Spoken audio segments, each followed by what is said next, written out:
Hello दोस्तों, हमारे channel अनमोल निवेश में आपका स्वागत है। आज हम एक माइक्रो कैप कंपनी के बारे में बात करेंगे जिसका मार्केट कैप है 843 करोड़ रुपीस, करंट प्राइस है 626, 52 वीक हाई है 849 और लो है 283। स्टॉक का पीई है 18.2 और इंडस्ट्री पीई है 38.8। मतलब ये एक अंडर वैल्यूड स्टॉक है। अगर आप अच्छी तरह से रिसर्च करेंगे तो आपको पता चलेगा ये कंपनी काफ़ी अच्छी है, इसमें काफ़ी अच्छा इन्वेस्ट किया जा सकता है और काफ़ी अच्छा रिटर्न मिल सकता है। इसका डेट टू इक्विटी रेशो है 0.5%, फेस वैल्यू है 10 रुपीज़, आरओई है 38.9 और आरओसी है 36.5। ये दोनों अच्छे लेवल पे है। कंपनी के प्रमोटर के होल्डिंग है 61.1%, नेट प्रॉफिट है 46.3 करोड़ रुपीज़। कंपनी के कंपाउंडेड सेल्स ग्रोथ की अगर बात की जाए तो हम देख सकते हैं इसका टीटीएम आ रहा है 18%, पिछले 3 साल में 35%, 5 साल में 31 और 10 साल में 30%। यही सेल्स ग्रोथ ट्रांसफर हुआ है कंपाउंडेड प्रॉफिट ग्रोथ में, इसलिए आप देख रहे हैं टीटीएम आ रहा है 97% और 3 साल में 76, 5 साल में 78%। यही स्टॉक प्राइस जो है आपको दिख रहा है, स्टॉक प्राइस सीएजीआर में कन्वर्ट होता हुआ 1 साल में आ रहा है 116%, पिछले 3 साल में 146% और 5 साल में 79 और 10 साल में 74%। रिटर्न ऑन इक्विटी भी अच्छी तरह से बढ़ता हुआ दिख रहा है।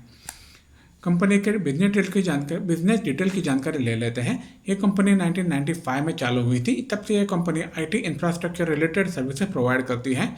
ये company mainly system integration and services के सेगमेंट में काम करती है। ये कंपनी अलग अलग सर्विसेज ऑफर करती है, जैसे कि infrastructure design and consulting services, turnkey system integration with data centre infrastructure, on site and remote facilities management, computer application development and maintenance, infrastructure manage services, cloud computing इत्यादि। ये company के अलग अलग project चल रहे हैं, जैसे कि एसबीआई ने उनका आईटी इंफ्रास्ट्रक्चर खड़ा करने के लिए नए ब्रांच चैनल प्रोजेक्ट पे ये कंपनी को काम दिया हुआ है। इसके साथ में बैंक ऑफ बड़ौदा ने अपने software defined wide area network develop करने में 6000 ब्रांचेस में 101 करोड़ की लागत का काम इस कंपनी को दिया हुआ है। इसके अलावा यूनियन बैंक ऑफ इंडिया ने प्राइवेट क्लाउड सॉल्यूशन सेटअप करने के लिए 116 करोड़ का ऑर्डर ये कंपनी को दिया हुआ है। इसके अलावा महाराष्ट्र जुडिशियल ऑफिसर्स के लिए 2400 एप्पल आईपॉड्स इंस्टॉल करने के लिए और इंटीग्रेशन करने के लिए 1 साल का कॉन्ट्रैक्ट ये कंपनी को मिल चुका है। इसके अलावा बीएसएनएल मतलब भारत संचार निगम लिमिटेड ने उनका next gen cyber security operation centre project का 14.07 करोड़ का एक ऑर्डर इनको दिया हुआ है, जो कि cyber security solutions Rajkot smart city project के लिए है। इसके अलावा एलआईसी ने अपने पूरे भारत भर में इनको ऑर्डर्स दिए हैं अपने ऑफिसेस और ब्रांच को सेटअप करने में, supply, installation, support of IT infrastructure services के लिए। ये टोटल वैल्यू आता है 105 करोड़ रुपीज़ का। इसके अलावा पीकेआई सॉल्यूशंस ने उनके आईटी इंफ्रास्ट्रक्चर कंपोनेंट्स और कनेक्टिविटी सर्विसेज के लिए, जो कि ई पासपोर्ट प्रोजेक्ट है, उनका 106 करोड़ का ऑर्डर ये कंपनी को दिया हुआ है। इसके अलावा बीएमसी जो है municipal corporation of greater Mumbai, इन्होंने भी अपना जीएमडीएमए वेबसाइट डेवलप करने के लिए यह कंपनी को दिया हुआ है, जिसके बाद में वो डिजास्टर मैनेजमेंट ऐप भी लॉन्च करेंगे, कमांड सेंटर और कंट्रोल रूम सिस्टम इंटीग्रेट करेंगे। उसके बाद में कॉम्प्रिहेंसिव मेंटेनेंस भी रखेंगे, ऑटोमेटिक वेदर स्टेशन और फ्लो लेवल सेंसर्स का। इसके अलावा पीएनबी ने, जो कि पंजाब नेशनल बैंक है, उन्होंने इनको इस कंपनी को 57 करोड़ रुपीज़ का ऑर्डर दिया हुआ है अपने IT security solutions related and point तक। इसके अलावा जियोग्राफिकल रेवेन्यू स्प्लिट जो है कंपनी का, वो एक्सपोर्ट से आता है 4% और डोमेस्टिक सेल्स से आता है 96%। हम आपको बता दें, यह वीडियो सिर्फ एजुकेशनल पर्पज़ के लिए बनाया गया है। इसे किसी भी तरह की खरीदारी या बिकवाली की सलाह ना समझें। कोई भी आर्थिक निर्णय लेने से पहले अपने सेबी रजिस्टर्ड वित्तीय सलाहकार से सलाह जरूर लें। कंपनी के क्वार्टरली प्रॉफिट और लॉस स्टेटमेंट की अगर बात की जाए तो हम देख सकते हैं मार्च 21 में कंपनी का सेल्स था 131 करोड़ रुपीज़, जो लगातार ऊपर नीचे होते हुए दिसंबर 22 में यह हो गया था 172 करोड़ रुपीज़। उसके बाद में मार्च 23 में 226, जून 23 में 296 और सितंबर 23 में 220 करोड़ रुपीज़ हो चुका है। एक्सपेंसेस भी बढ़ते हुए हम देख सकते हैं, क्योंकि ये एक्सपेंसेस ज़रूरी होते हैं सेल्स बढ़ाने के लिए। इसलिए एक्सपेंसेस जो थे मार्च 21 में 125 करोड़ रुपीज़ थे, जो दिसंबर 22 में ऊपर नीचे होते हुए हो गए थे 160 करोड़ रुपीज़। मार्च 23 में 208 करोड़ और जून 23 में 275 और सितंबर 23 में 201 करोड़। इसके साथ में सेल्स और एक्सपेंसेस को देखा जाए तो ऑपरेटिंग मार्जिन बहुत ज़रूरी हो जाता है, जो आप देख सकते हैं मार्च 21 में 5% ऑपरेटिंग मार्जिन था, जो ऊपर नीचे होते हुए दिसंबर 22 में दिख रहा था 7%, मार्च 3 में हो गया था 8% और जून 23 में 7% और सितंबर 23 के क्वार्टर में काफ़ी अच्छा मार्जिन मेंटेन किया है कंपनी ने 9% का। यह काफ़ी अच्छी बात है कंपनी के लिए। इसी तरह से नेट प्रॉफिट भी हम देख सकते हैं।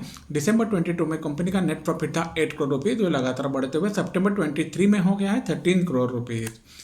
यही चीज़ें हम प्रॉफिट और लॉस स्टेटमेंट अगर ईयरली देखा जाए तो उसमें देख सकते हैं। सेल्स जो है मार्च 13 में कंपनी का सेल्स था 59 करोड़ रुपये, जो लगातार बढ़ते हुए मार्च 20 में हो गया था 328 करोड़ रुपीज़, मार्च 21 में 436 करोड़ रुपीज़, 654 करोड़ रुपीज़ हुआ था मार्च 22 में, और मार्च 23 में ये हो गया था 804 करोड़ रुपीज़, जो कि आप देख सकते हैं मार्च 19 के हिसाब से जो कि 304 करोड़ था वो 8% बढ़ा हुआ था मार्च 20 में। उसके बाद में मार्च 21 में 33% बढ़ा हुआ था, मार्च 22 में 50% और मार्च 23 में वापस 23% बढ़ा हुआ था। एक्सपेंसेस को अगर देखा जाए तो हम देख सकते हैं मार्च 19 में इनका एक्सपेंसेस था 292 करोड़ रुपीज़, जो 7% बढ़ के मार्च 20 में हो गया था 313 करोड़ रुपीज़, मार्च 21 में 43% बढ़ा था क्योंकि सेल भी काफ़ी अच्छा बढ़ा हुआ था, मार्च 22 में भी बढ़ा हुआ था 49% और मार्च 23 में ये 20% बढ़ के हो गया है 750 करोड़ रुपीज़। मतलब ईयर ऑन ईयर देखा जाए तो एक्सपेंसेस जो है कंपनी अपने मेंटेन कर रही है। इनफैक्ट मार्च 23 में एक्सपेंसेस कम किए हुए हैं, ये काफ़ी अच्छी बात है कंपनी के लिए। और यही चीज़ हम देख सकते हैं, एक्सपेंसेस कम किए इसके कारण से कंपनी का नेट प्रॉफिट जो है वो भी अच्छी तरह से बढ़ता हुआ दिख रहा है।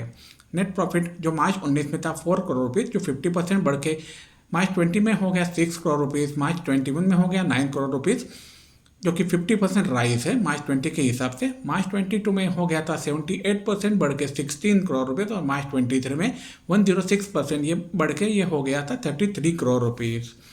अभी हमने जो नंबर्स देखे वो आपको ग्राफिकल रिप्रेजेंटेशन में ज़्यादा अच्छी तरह से समझ आएंगे।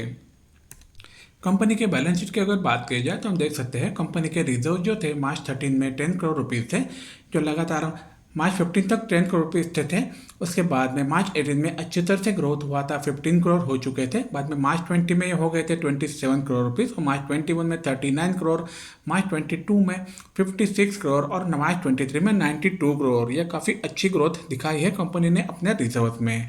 इसके कारण से हम काफ़ी अच्छा रिकॉर्ड कंपनी ने मेंटेन किया हुआ है, काफ़ी अच्छा रिजल्ट कंपनी दे पा रही है। अभी हमने जो नंबर देखे वो आपको ग्राफिकल रिप्रेजेंटेशन में ज़्यादा अच्छी तरह से समझ आएंगे।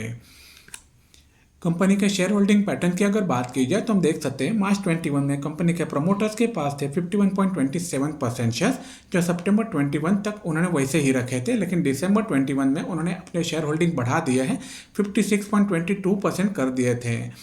उसके बाद में सितंबर 22 में कंपनी के प्रमोटर्स ने शेयर होल्डिंग और बढ़ा दिया है, 61.10% कर दिया है, जो अभी फिलहाल सितंबर 23 में भी 61.10% है। बाकी सभी शेयर होल्डिंग पब्लिक के पास है। अभी हमने जो नंबर देखे वो आपको ग्राफ में अच्छी तरह से समझ आएंगे। और एक अच्छी चीज़ है कंपनी के लिए कि कंपनी के प्रमोटर्स ने अपने कोई भी शेयर्स प्लेज नहीं किए हुए हैं। ये काफ़ी अच्छी चीज़ है कंपनी के ग्रोथ को देखते हुए। हम आपको बता दें यह वीडियो सिर्फ एजुकेशनल पर्पस के लिए बनाया गया है। इसे किसी भी तरह की खरीदारी या बिकवाली की सलाह ना समझें। कोई भी आर्थिक निर्णय लेने से पहले अपने सेबी रजिस्टर्ड वित्तीय सलाहकार से सलाह जरूर लें।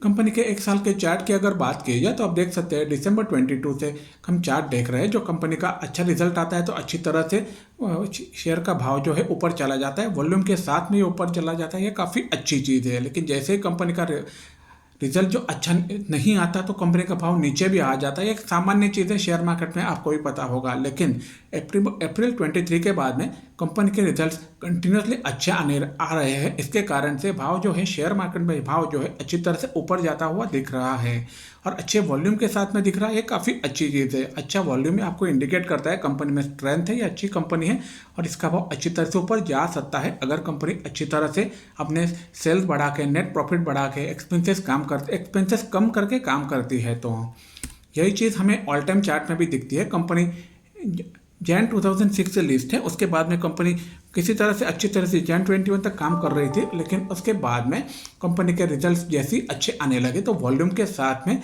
ये जो भाव है जो ऊपर जाने लगा था, अच्छी तरह से ग्रोथ मिल रहा था कंपनी के भाव में, क्योंकि कंपनी अगर नेट प्रॉफिट अच्छा बना रही थी इसके कारण से। हम जिस कंपनी की बात कर रहे हैं उस कंपनी का नाम है Dynacon system and solutions limited. ये कंपनी अलग अलग सर्विसेज प्रोवाइड करती है, जैसे कि infrastructure design and consulting services, turnkey system integration for data centre infrastructure, on site and remote facilities, computer application development and maintenance, manage print services, break fix services, cloud computing इत्यादि। अगर आपको ये video पसंद आया हो तो like करें, share करें, कमेंट करें, सब्सक्राइब करें।